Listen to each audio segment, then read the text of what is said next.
Hello, everyone, and welcome to our workshop on how to do research and get published. Thank you for joining our presentation today.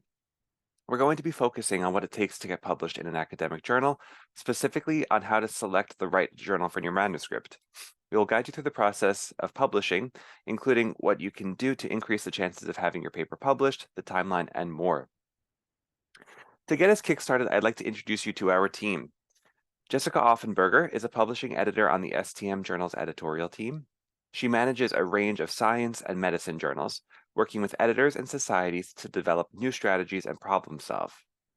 Jessica has a background in project management, marketing, business development, and self-publishing. She holds a Bachelor of Arts in Journalism from Michigan State University and is currently based in Cincinnati, Ohio. Next, Robert Tinkle is a publishing editor for Sage, managing a suite of journals in humanities and social sciences. Before Sage, he earned his PhD in English literature from Johns Hopkins University, where he also served as associate editor for the journal English Literary History and directed the JHU Writing Center. He has published original research in journals devoted to Renaissance literature, culture, and history, and has taught several college courses in English and compositional writing. Dr. Brittany L. Holt is an associate director of the Institute for Community and Society Transformation, ICAST, director of the RISE Research Group, and professor of special education at the University of Oklahoma. Her work focuses on institutional methods for students and for students with learning and behavioral disabilities, and research methods for developing and validating school-based interventions within rural contexts. Her publication record includes over 50 articles, 4 books, and 20 program evaluations. Dr. Holt is the editor of Rural Special Education Quarterly and associate editor of Intervention in School and Clinic. And last, my name is Sean Skarsbrick. I'm a marketing manager on the author marketing team here at Sage.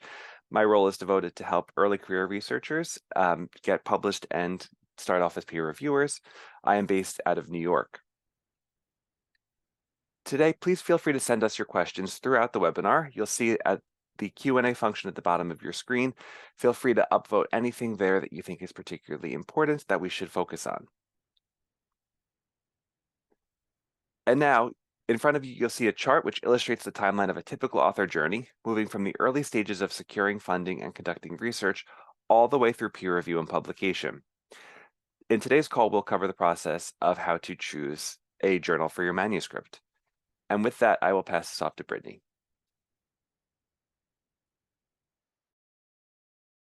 Okay, so a lot of times we complete a study as researchers, and then we think about, oh, where should we disseminate this study?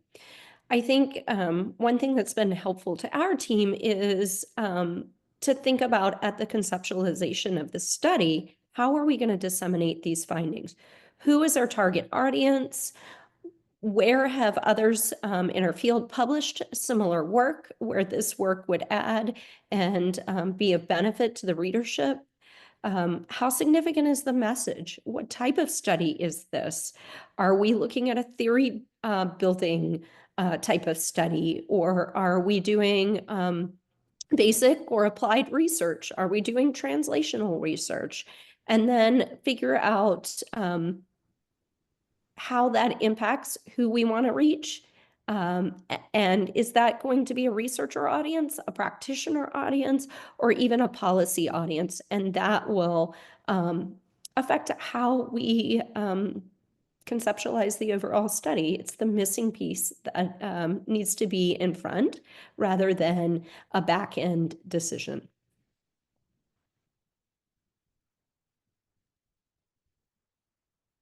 Okay, now we're going to go over some of the really key considerations for determining which journal you want to submit your article to. And it's really crucial to do your homework here because it may be tempting to sort of gravitate toward those really large, well-known sort of flagship journals in your field, something like Nature or Science. And those might indeed be the best homes for your paper, but there might be others as well. So you really want to do your research to figure out what truly is the best home for your particular piece of writing. And so we have a list of sort of key factors here that you're going to want to sort of take into consideration as you're making that decision. So something like the journal's reputation, for example. And by reputation, we mean not only the journal's impact factor, but also just the journals. What is the journal known for publishing? What sort of academic niche does that journal fill? Do you have peers and colleagues who are submitting to the journal? Sort of who's generally publishing there, and what does their research tend to cover? And is your research kind of your own article sort of in alignment with those research priorities? So you really want to think about sort of holistically about the journal's reputation in that way. The paper type or the article type. Um, this may sound sort of basic and fundamental, but not every journal publishes every kind of writing. So, maybe you have a book review. Not every journal publishes book reviews. So you really want to do your due diligence to make sure that you are submitting the right type of article for the journal. Some journals lean more into, qualitative research. Others lean more into quantitative research. So that's the kind of thing that you want to think about as you are sort of shopping around for a journal to submit to. Authors and reference lists, this can actually be a really great way if you sort of look through in your article, if you sort of look through your own references, if there's a journal that is sort of showing up more than once and research that you have cited in your own article, odds are fairly good that that is a good indicator that your own article is sort of already in conversation with the kinds of discussions that are happening in the pages of that journal. So your own reference list can be a really great place to start in thinking about sort of where to submit and what kind of research you're already engaging with, and whether that sort of makes sense to sort of bring that conversation to one particular journal or other. It's also really crucial to sort of consider the aims and scope. Most all SAGE journals, and I think pretty much every journal outside of SAGE as well, will have a description page and or an aims and scope page that really kind of lays out what the journal is focused on. Is it an area studies journal? Is it a more kind of generalist journal? There will kind of be a description of the sorts of academic concerns that the journal has, kind of what its reach is in terms of the field. So it's really crucial to sort of read that aims and scope carefully before you submit, just to make sure that your own research is sort of in alignment with what the journal does. Editorial board is another consideration, sort of who's on the ed board, who's the editor, who are some of the associate editors, who's generally on the editorial board. Is their research similar to the kind of research that you do? Does it make sense to publish to this journal given who's on the acceptance rate? For those of you who maybe don't know, you can only submit your article to one journal at a time. And so if you're looking at, a highly competitive journal, one whose acceptance rate is, let's say 5 to 10%, you want to take that into consideration, right? That it's going to take some time for your submission to be peer reviewed and for a decision to be returned to you. If the decision is a no, you're going to then, you want to go to plan B, plan C, and that's going to take time, right, to sort of let your submission sit with those other journals as well. So you really do want to kind of take into account the acceptance rate, right, in your kind of submission journey. You want to look at kind of the peer review processes of the journal, the readership, right? Who is the readership? Does your submission kind of make sense for that readership? Look at the metrics and indexing, something like the impact factor, the site score, or these other kind of metrics that sort of indicate the kind of visibility of the journal. And then, of course, finally, whether there are any sort of funding or institution restrictions or requirements for your piece that you want to be aware of, and make sure those are in alignment with the journal's own requirement. So all of this is to say that there are multiple factors to take into account. You don't want to just look at one metric as you submit. You want to really take most or even all of these into consideration as you're sort of shopping around for journals. And just to make a really quick plug for us, I think a really useful SAGE tool, we have something called a journal recommender. If you just go to Google and type in SAGE journal recommender, it should be the very first hit that pops up. This will actually allow you to type in the title of your article and some keywords, as well as sort of select from a drop-down of sort of research categories. And then the recommender will actually produce a list of journals that may be a good fit for your article. So again, that can be a really useful tool to kind of get you started. I wouldn't rely on this exclusively in your decision making, but it can be, again, a really great way to sort of get started, to see a list of journals that maybe align with your piece and kind of and start there. Absolutely. And just to mention that there are other similar tools out there from different indexes and websites and other publishers, and I'll dive into that in a little bit. But Dr. Hutt, any other tips that you wanted to add initially? Sure. One thing that I've found helpful is going through the journal recommender and then talking to colleagues. Hey, have you published in this journal? What do you know about this journal? Making sure it's a reputable publisher. Some publishers, and I know we're going to talk about this a little bit more later, making sure that that journal has been around a while. Sage has been around 60 years, and so they've been in this business a long time.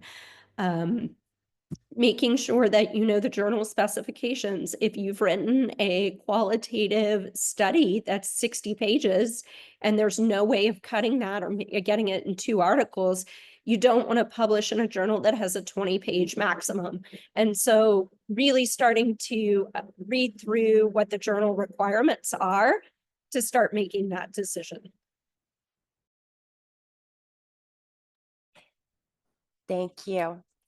Thank you. Great tips. So actually, this is a great segue into our next topic specifically on predatory publishers. Many are concerned about predatory publishers or fraudulent practices. Predatory companies take advantage of the crowded open access environment to launch journals with highly questionable practices. Sometimes there's entirely fabricated editorial boards on the websites. Others might go even further by listing academics without their knowledge or consent. There could be pay-to-publish journals conducting little to no peer review and will accept any manuscript so long as the author is willing to pay a fee. So they might even mimic existing high-quality peer-reviewed journals. And so this is not to scare you, but we just wanted to provide some tips on how you can differentiate the good players from the bad. Some tips: consult a whitelist. So there are sites that list trustworthy open access journals and publishers, because oftentimes open access tends to get lumped into that predatory category. So the Directory of Open Access Journals, or the DOAJ, is an excellent resource with very strict parameters for inclusion. So the DOAJ links directly to the journal, so you can be sure that you're not submitting to a copycat journal or a mimic. The journal content appearing in reputable indexes like PubMed or Scopus is also a good sign. Not to say that there aren't problems with some journals in those indexes, but it is a very good sign. You can also look for if a journal is included in COPE, the Committee on Publication Ethics. So you always want to check the actual index rather than relying on any claims of indexing on the journal website. If you don't have access to a particular index, you can often go through your library or institution. As Dr. Hope mentioned,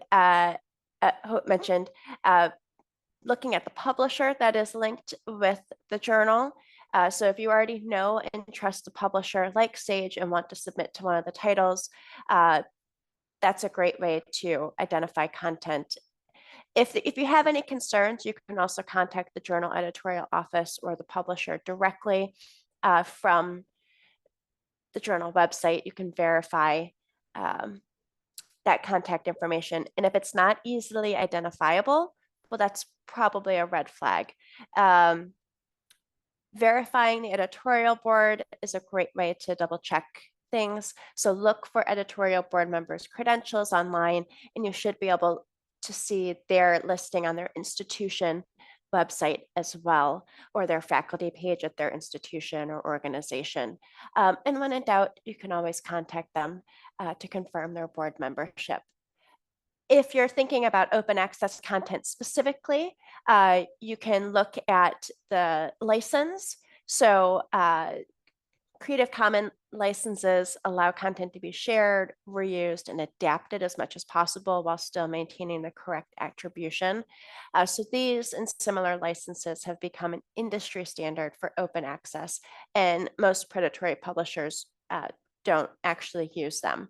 And same for traditional subscription journal, right? The copyright will be assigned to either the authors or the owning society or the publisher. You can also check for those URLs and hyperlinks to see if the actual hyperlink matches what's in the text. So you can do a little hover over and make sure you're redirected to the appropriate site. Is it the same? Is there a secure site in SSL that the website uses, like many of our email clients? And is it relevant? So does it seem to be related to the journal website, the society website, or manuscript submission site? Be sure to look at spelling and grammar. One obvious red flag will be significant errors. Are there numerous words misspelled, poor grammar, different tone? This could be a sign that the group could be predatory. So the biggest thing that, if you take away nothing else, is to look at transparency. You'll want to make sure that everything is clearly stated and outlined. So any fees that you might be paying should be clearly outlined, like the article processing charge or any page charges. So if any of that information is missing, exercise caution, especially when it comes to peer review. You want to make sure those details are clearly outlined. Focusing on quality over speed is something we always encourage, especially as you're getting ready to submit. Be wary of any group that's really offering to submit your paper on your behalf. You want to always double check that the journal's website is going directly to a verified outlet, like the submission platform or production platform. And really take your time, do your due diligence, do your homework to make sure everything lines up. While it may add a few days to the process, in the long run, you'll think to yourself, it's better to be thorough than to rush into publication and never see your paper online, or worse, to be duped out of money. You can always reach out to the journal editor, the publisher, or someone on the editorial board for any questions that you might have. Relating to indexes, this is a one I wanted to highlight because indexing platforms are key. So these are some of the larger ANI services, abstracting and indexing services, that we work with at Sage, and many other publishers work with them as well. So this is important for discoverability, but also for metrics. And looking for a reputable index journal is something you'll want to think about to avoid these predatory journals. Clarivate Analytics owns the Web of Science database and the journal citation report. The JCR is updated once a year with impact factors for those journals in the social sciences, citation index, science, SCIE, and ESCI. It's usually updated in June or July, and then reloaded with any corrections in October. The impact factor is one of the main metrics that most of you are familiar with. Web of Science is also has the AHCI index that you may also be familiar with. The process of getting indexed by Clarivate involves multiple checkpoints on research quality. So being indexed in one of these indices is a positive indicator for the journal's editorial process, and they index journals from all different subject areas. PubMed is another one you might be familiar with. PubMed is a government-run biomedical index. You can think of PubMed like an umbrella that contains both Medline and PubMed Central, although these are two totally separate indexes from each other. Medline is hosted exclusively on PubMed, and PMC content is hosted on a separate site and fed through to PubMed for hosting there as well. This is different from any citation index or citation metrics because it's free and highly credible. It's often become a go-to place for biomedical researchers to find articles. So it's highly discoverable, and many authors have content indexed in it. They too, PubMed also has a very rigorous scientific and ethical quality review for all journals applying to be indexed in either PMC or Medline. So this is, again, another positive indicator of quality and integrity. Medline is an older index associated with PubMed and highly selective, considered typically considering more prestigious, and they publish online ahead of print, or online first, or EPUB ahead of print articles. PMC is a more recent addition. This was created when open access started to become more popular. PMC indexes the full text version of the article, but you can also be placed under an embargo of up to 12 months. A lot of times for researchers with government funding, you're often mandated to make that content available in this repository. Scopus is another one that we work with a lot. Like Clarivate, Scopus indexes content in a database and also produces annual metrics or reports. You have the SCImago scores, and more recently the CITE score. Scopus 2 also has a very rigorous quality process to make sure that the reputation of the journal before it's indexed. So you can also use this as a reliable index to make sure that you're submitting to a reputable journal. They look for presence of ethical policies and clearly stated peer review processes. This is also another one that we'll talk about in a little bit. EBSCO and ProQuest are two others, aggregators that you might be familiar with through your institution. Both aggregators display full text content, and they cover a broad range of subject areas. Again, there's a rigorous process to be included. ERIC is government run and specific to the education subject area. This is a great and trusted resource for education researchers, and can also be used as a repository for government funded research. PsycInfo is specific to the psychology and psychiatry fields. Again, excellent discoverability. And the DOAJ, like we had just talked about, is especially good to check if you're looking at an open access journal, and a very positive indicator. Diving into two metrics I wanted to highlight in particular. So the impact factor is a metric that many people focus on. The impact factor only looks at a brief window in time. It looks at citations in one given year to articles published in the previous 2 years. So you can see an example on the slide. The impact factor, as I mentioned, comes from Clarivate, and it's in for SSCI, SCIE, and ESCI indexes. The social science citation index, say that 10 times fast, the science citation index expanded, and the emerging sources citation index.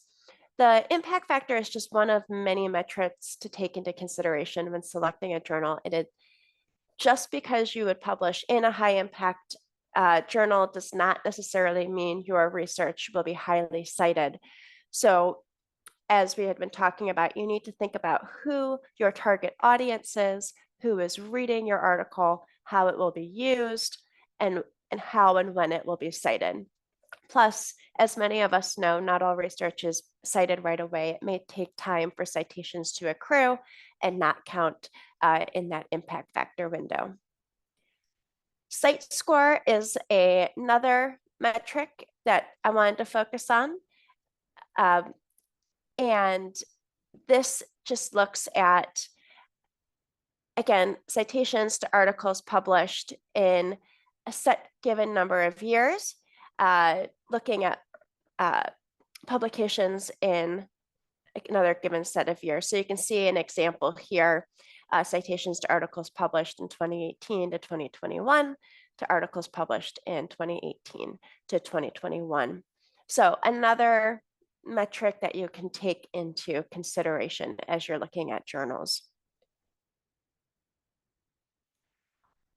Last but not least, you can also, there's a number of other metrics out there. And here at Sage, we have an indexing and metrics page linked out for each journal. So you can see where each journal is indexed, as well as any metrics that it has received. Many other journals and many other publishers embrace the same practice. So a good thing to check into as you're looking for journals to submit.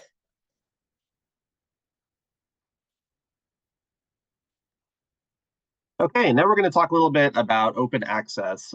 This is another sort of consideration as you're sort of shopping around for journals and thinking about whether you may want to make your article available open access or not.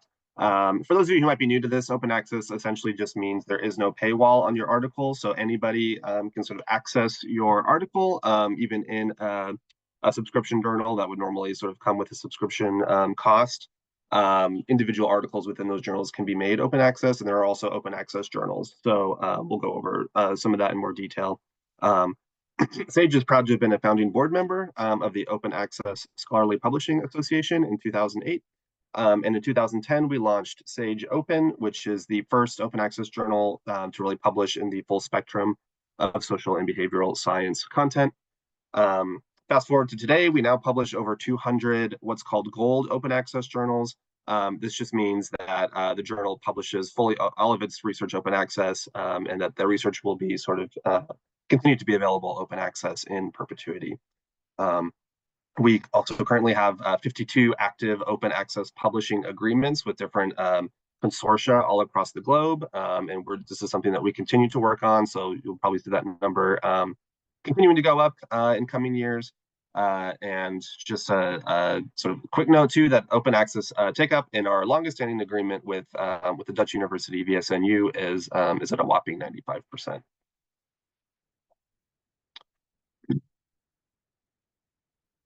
So at Sage, if you're published with Sage, there are sort of three pathways for sort of how to publish open access. Authors typically, in order to publish open access, it's usually the author who will be charged what's called an article processing charge or an APC, and we'll go over that in more detail on future slides as well. But that's sort of the mechanism that makes open access publishing available. And so at Sage, we have these sort of three routes. Gold OA, which I just mentioned on the previous slide. This is a journal. Gold OA journal is one that's fully open access, publishes only open access research. A hybrid OA or open access journal, or what we call Sage Choice. It's called hybrid because there will be sort of a mix of articles behind a paywall or a subscription cost, and then open access articles. So you can opt to sort of publish your article open access within a hybrid journal if you so choose, and if you pay the article processing charge to do so. And then finally, we have what's called our green OA policy. This is basically sort of an author reuse agreement, which allows you to sort of reuse either the original submission or the accepted manuscript sort of in other platforms. And I'll go over that in more detail as well on a future slide. Excuse me.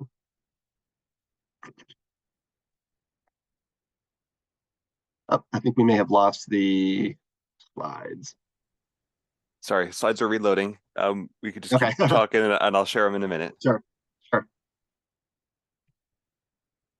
So the next slide, I believe, is going to show more information about the APCs.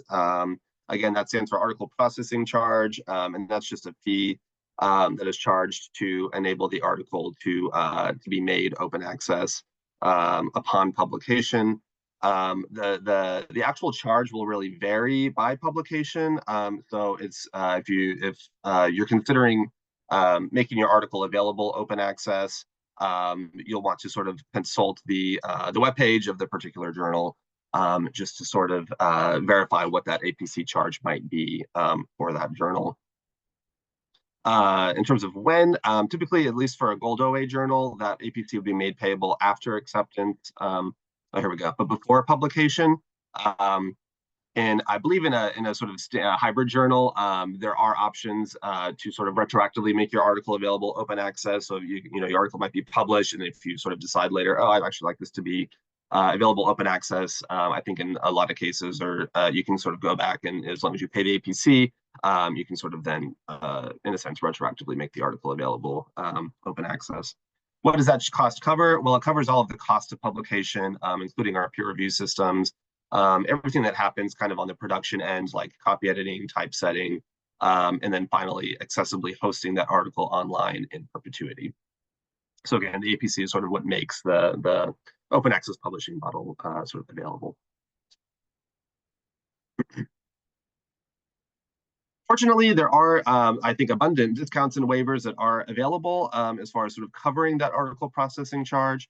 It is the case that many research funders, and I think the US government is one of them, have policies that actually require you to make your article open access if you have received sort of grant money or some sort of research grant from them.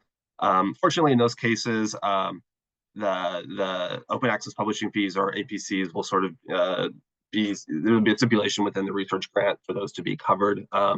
We also, at Sage, we have a number of sort of institution and consortia deals with different universities and university libraries. And so if you are a member of that sort of institution, you will sort of automatically be available for that discount. There's sort of no action needed on your end if you or a co-author are a member of that affiliated with that university or institution and are covered by that agreement. Then you will sort of automatically receive that discount. And we have a list of sort of all of our different institution and consortia deals on our Sage web pages. So if you're curious whether you're covered, you can visit those and find out. There are also sort of, for lack of a better term, geographical discounts. Particularly through the Research for Life program. If you are a citizen of a country, these tend to apply to sort of lower income countries. If you're a citizen of a country on the Research for Life list, depending on the country, you may be available for a full waiver of the APC, or in other cases, a 50% discount. So it's still quite a substantial reduction on the article processing charge. So it's also worth looking into to see if you are a citizen of a country that is covered by this Research for Life discount. There are also some Sage journals will offer sort of role-based discounts. So if you serve as an editorial board member on another journal, or as a peer reviewer, or even in some cases, if you're a student of a particular university, you can be eligible for discounts. Or if you're an affiliated society member as well, for the society that's affiliated with the journal. And finally, if you're unable to pay the APC, you do still have the option to make your article free to read by submitting to a Sage subscription journal and then depositing the article in your institution's repository. That's covered by that green open access policy that we mentioned on a previous slide. And we'll go into that in just even more detail, I believe, on the next slide. Great, yes, so this is all about sort of our green OA and author reuse policy. Again, this enables you to share either the original submission or the accepted manuscript in all kinds of different formats, really any format. So this can include posting a downloadable copy of your article on any website. Maybe you have a personal blog, it can be posted to that. Saving a copy in a repository or network. You can share the copy of your article through a social media channel, distribute it to friends, colleagues, in your teaching, if you're teaching undergraduates or something like that. And you can also reuse your piece in a dissertation or a thesis or a book that's either authored or edited by you. So it's I think a quite generous reuse policy that we have here with our Sage journals. It's actually more kind of permissive, I think, than some other publishers allow. So it's really a good thing to take advantage of if you're sort of looking at open access and thinking about sort of how your research might be reused in other kind of forums. Great, and with that, I will hand things off to Brittany. All right, so now you're ready to submit your manuscript to a journal, which is the exciting part. One thing to do, and I know this sounds kind of counterintuitive because you're ready to submit, check the submission guidelines. If you have an article that is an international article and it's got a far reach, if you're publishing to a local journal or submitting to a local journal, that might not be a good fit. So it's a really good time to have everyone on the team and on the article. Let's check the submission guidelines and make sure that it matches our manuscript. Make every effort to improve the quality of your manuscript. If a manuscript is laden with typos or it doesn't follow the publication guidelines, typically an editor will unsubmit that and send it back and say, please check this formatting. For example, if the journal requires APA formatting and you've used AMA formatting, that's problematic. And so hedging that 10 days or however long it takes for the editor to review and have everything straight in the beginning is great. Being objective about your work, being clear, being transparent, include a funding statement, Any conflict of interest statements. For example, if you are a member of the editorial board or a spouse or have a close relationship, disclose that. And then make sure that we're adhering to any ethical standards, IRB, iCook, any of those standards that are applicable. Let's see, next slide. So check the submission checklist before submitting your article. If you have a 10-page article and the maximum article page count is 20, that might not be the correct type of article. Adhere to those word limits because editors are concerned with page count. And so going significantly over or under isn't a great idea. Make sure that you understand the article structure. A good strategy is to look at previously published articles. If you're publishing, for example, a group design study, pull previous group design studies that have recently been published in the journal that you're going through. Make sure that you have looked at the reference style. Is it APA? Is it AMA? Is it Chicago? And adhering to that style. Make sure that your title adheres to the word limit requirements. Make sure that your abstract is within the word limits. Some of those are 50 words, some are 150, some are 250, and it really varies by journal, even within the same discipline. Make sure that you have keywords in mind. Those keywords help to determine the reviewers who will be working on your manuscript. And so getting those right is important. Making sure that all your figures and tables have labels. I know that sounds silly, but when you're getting ready to submit, it is really easy to not attach table 3. I have been guilty of that and gotten an email from an editor, and it's kind of embarrassing. And so having that list there ahead of time, I physically write it out on a piece of paper, and as I'm uploading, I check it off. I know that's kind of grandma, but it does help. Ensure that there are no identifying features in your manuscript to make sure that peer review is confidential and anonymous. I am really guilty when I'm writing to cite from memory. And so it's easy to cite something that might be a co-author. So just doing a quick proofread of the manuscript to make sure everything is anonymized.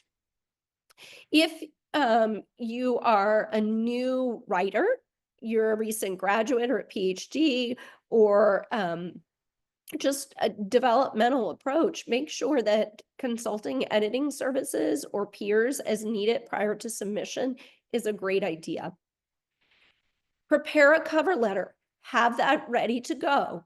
Skim those submission checklists again and make sure, does that cover letter get uploaded in a confidential space or does that just go to the editor? Because that can vary by journal. Make sure that you have permission for all copyrighted material. For example, if you've got something that you've published in a book and you now want to include it in an article, go ahead and get that permission letter or email and have it ready to go at submission, because sometimes those take some time, or at least have it in the works or conversation. And then consider supplemental data. Consider what you would like to have housed on a website that may not come out in print. And I'm ready for the next slide. So some common mistakes. I see this a lot as an editor for Rural Special Ed Quarterly. Someone may not have thoroughly reviewed the submission guidelines. We've received manuscripts, for example, in American Medical Association format. We use APA style, and it just slows us all down. And so checking those submission guidelines a second, third time, sometimes I check it the day I'm ready to submit, and then I check it again before I actually block the time to upload. Make sure that your tables and figures are formatted according to those guidelines. Some journals want your tables and figures single spaced. It's okay. Other journals, they have to be double spaced. And so knowing that, again, cuts down that time in review, and it keeps the reviewer happy. If a reviewer is fixated on typos or fixated on formatting issues, they're not able to read for content as well. Making sure that the journal is an appropriate fit. Again, when we're editing Rural Special Ed Quarterly, if your manuscript is talking about urban and suburban locales, it's not a good fit. We're a special education journal. If it is an engineering article, not a good fit, out of scope. Maybe it's the wrong manuscript type. We do have both practitioner and research articles, but we do not accept book reviews as previously mentioned. So make sure that that article type and the page count is correct for the article type. And then check your grammar and syntax. It's really easy when I'm writing to kind of write how I talk, right? Put kind of and write in that article. No. So going back and checking grammar and syntax a couple of times. We have an English PhD here. If you've got a friend in the English department, it's a great time to consult or to swap manuscripts with peers to check grammar. Great. Thank you. Well, last but not least, after all of that legwork, you are finally ready to submit. Just wanted to remind you of some best practices. Be sure to only submit to one journal at a time. You can send in your manuscript via the journal's preferred submission system, usually an online manuscript submission system like the Scholar One manuscripts here at Sage. We use Sage Track. And as we've been mentioning, definitely follow the steps outlined in the platform. Now that you've submitted, your manuscript will go on through the rest of the editorial process. So before we dive into the Q&A, we have some great questions that have been coming in. Just wanted to give a quick plug for our upcoming webinars. So we have our next webinar will be on article types, followed by mastering nursing research, the responsibility of a journal editor and editorial board, and how to write a manuscript. And just a reminder that we have some great resources on our Sage Author Gateway here for you to reference. So with that, let's dive into some questions here. Sean, do you want to kick us off with the Q&A? Yes, I would love to. And thank you to everybody for sending over all of your questions. Please continue to send them through. The first question we've got, it's a really interesting one especially for PhD students, or so this one in particular. How should a PhD student handle such setbacks in terms of motivation and future submissions? Any tips? So rejection is part of the process. I'm a professor. I've been doing this work for 25 years now. I get rejections all the time. I got a rejection from the journal I edit before I became editor. The more persistent you can be, the better. If it is good work, there's a home for the article. And so when you get the rejection letters, they sometimes sting, and sometimes reviewers aren't correct, right? The peer review process isn't perfect. Use the feedback, refine the manuscript, talk to mentors and advisors, find the right home for the journal, or not journal, sorry, find the right journal for the article and stay at it, because we need fresh new eyes in our field. We need the recent PhDs to contribute work. And quite frankly, our field can't afford for you to give up. And so persistence, consult a mentor, and keep at it. Absolutely. Absolutely agree with that. I cannot say thank you for saying that enough. Also, just wanted to chime in and say, you know, some journals only accept a limited number of submissions each year, so that acceptance rate could be extremely low. Maybe the paper is out of scope, or maybe the journal just published on that recently. There are so many different reasons for rejection, so try to take that rejection in stride and not take it too personally, and just use that feedback to help make your paper better, stronger, and lean in on those within your network. Sometimes we get feedback on, I didn't get a lot of feedback on why it was rejected. Try reaching out to the editor and see if they have any additional context that you could glean from that process. So, but yes, please don't give up. Keep that motivation and keep on going. And I would just say too, if you are a PhD student, try to start submitting, as early in your PhD career. You might think that you're still, oh, I've only been doing this 2 years or something, but start submitting early. If you have seminar papers or other just pieces of writing, research, lab research, whatever, you might be building an article out of, because it is a process. It takes time. I can say the first piece that I had published, I submitted it somewhere.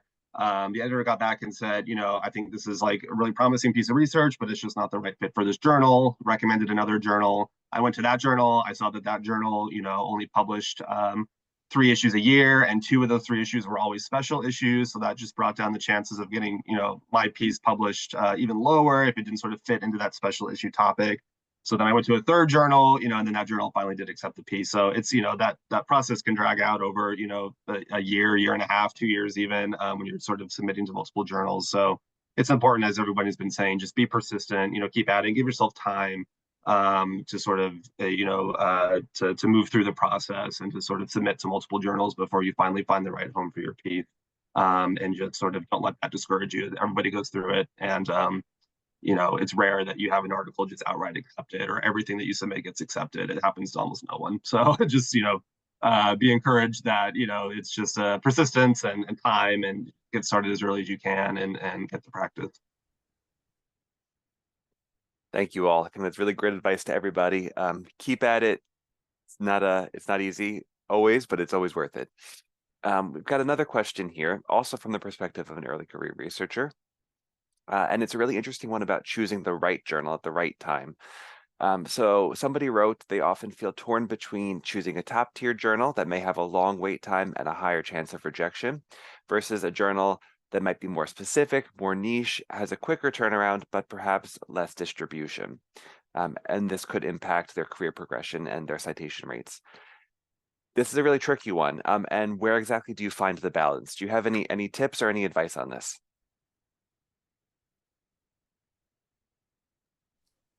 I can start us off if you'd like. Yes, this is definitely a common challenge, especially for early career researchers. There's benefits and trade-offs, and you want whatever decision that you make should be aligned with your career goals, the nature of your research, and the context of your field.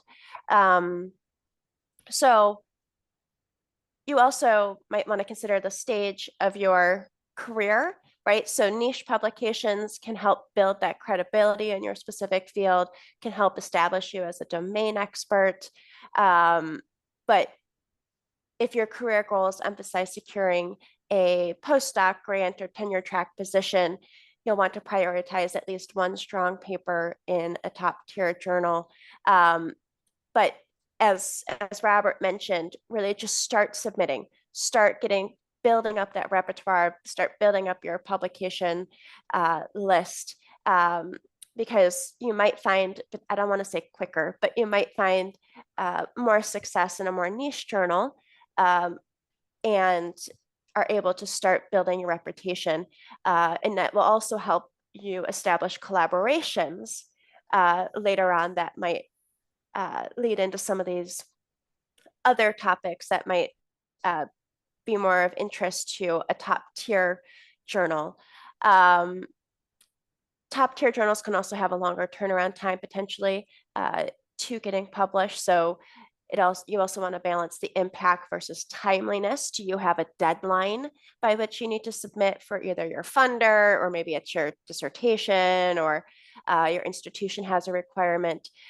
So you'll want to take that into consideration. More and more journals are publishing their time to first and final decision on their website. So that could play a factor in your decision.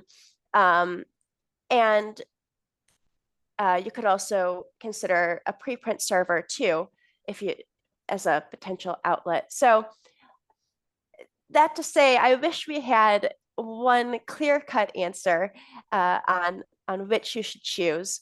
But I encourage you to kind of outline your goals and think about what's important to you and your career trajectory, as well as the current paper that you're working on and future papers that you might be working on. That was a little long-winded. Sorry, Brittany or Robert, anything you wanted to add? So Jessica hit this spot on. Know what you have in the pipeline, know what you're currently getting ready to submit and what's coming up to make a plan. So it's probably not if this or this, it's and this. So I think this piece is going to go here. This piece is going to go here. Consult with your mentors. It's okay to reach out to an editor and say, I am a doctoral student with, and I typically add the advisor's name, or I'm a recent graduate. I am working on publishing or submitting this manuscript. Do you have any recommendations? Include the abstract. And sometimes advice comes. Also, know your institution. I'm at a high research R1. I have to publish. That's part of my job. That's 60% of my job. And so the outlets that I'm seeking have to meet the parameters of my university.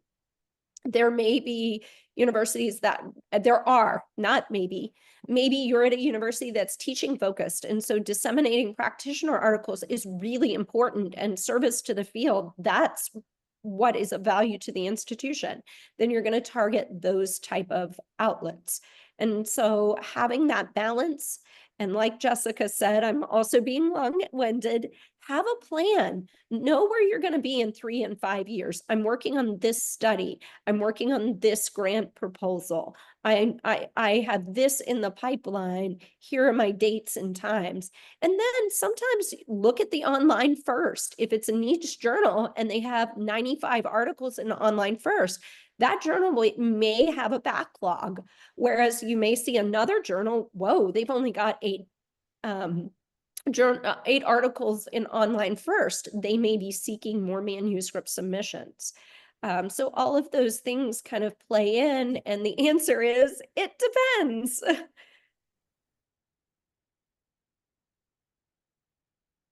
Thank you both for breaking that down.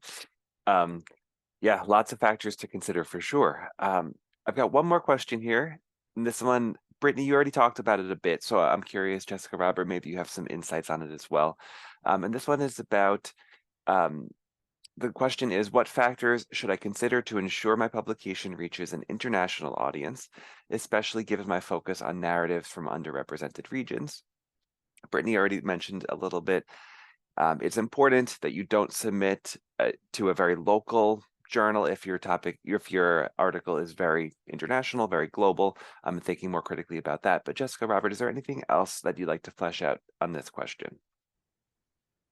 I would say look at the editorial board of the journal. Is it a highly international ed board? You probably want to, if your topic is sort of international in scope, yeah, read the aims and scope of the journal, read the description, and also look at who's on the ed board. A lot of journals, try to prioritize having their ed boards, being at least 30 to 35% international, just outside the US or UK scholars. Those are probably more likely to reach international audience. And we have journals too, some journals will actually publish either abstracts or articles in sort of non-English languages as well. I have a journal that is in my portfolio that publishes abstracts in Spanish and Chinese, for example, to sort of reach that larger international audience. So be on the lookout for those kinds of journals that have an international focus, have a large, diverse international ed board, and maybe even publish in non-English languages as well. So that will kind of those journals are going to attract an international audience. So that will sort of, be the right kind of home for your paper. Absolutely. And also finding a way, if your research is regional focus or on a particular group, try to, in your messaging, in your manuscript, try to weave that into how it impacts that global audience. How can it be translated to a more global or international audience? So that way, it's the editor and the reviewers are seeing why that's important.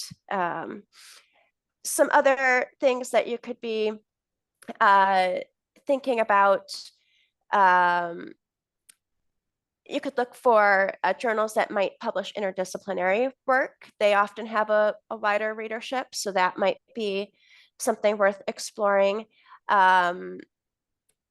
You could also, we talked about English language and English journals, but let's say if your manuscript is relevant to other regions, maybe there's journals that publish in both English and another language, or maybe you could consider providing translation of key sections to reach not only that global audience, but the relevant audience, the underrepresented group that you've been working with.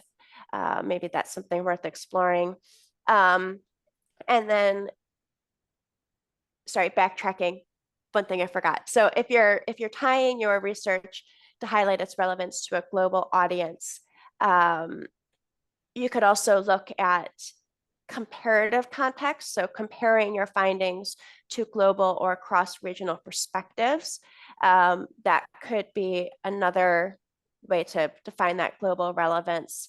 Also, you could look at collaborating with researchers from other countries to expand the reach of your work. You could present at different conferences, and that will also help you connect with different global scholars. And then, of course, social media, academic networks like ResearchGate, organizing and participating in webinars, podcasts, blogs to help disseminate that research, but also be a great way. We could spend a whole webinar on this topic, but just a few ideas. Sorry, Brittany, anything else that you wanted to add? I think what you've said is fantastic. This is great. I'm learning from you. Great, thank you all. So with that, going to wrap up today's webinar, I want to thank our panelists. Thank you, Robert, Jessica, and Brittany, for your expert advice on the topic. And thank you to everybody for joining us today. Everyone who is joining us live, please know that we will follow up via email with a certificate of attendance, a recording link, and also a link to the slides for today. We really hope to see you in a future webinar as well. As Jessica mentioned earlier, we've got tons on for the year. We've got 3 within the next month, within the next 2 months, so please keep an eye out for them. And in addition, any of the Q&A that we did not get to address today that is still relevant, you might see a follow-up post from us on our blog, on the Sage Perspectives blog. So please do keep an eye out for that. Thank you very much for your attendance, and we hope to see you soon. Take care.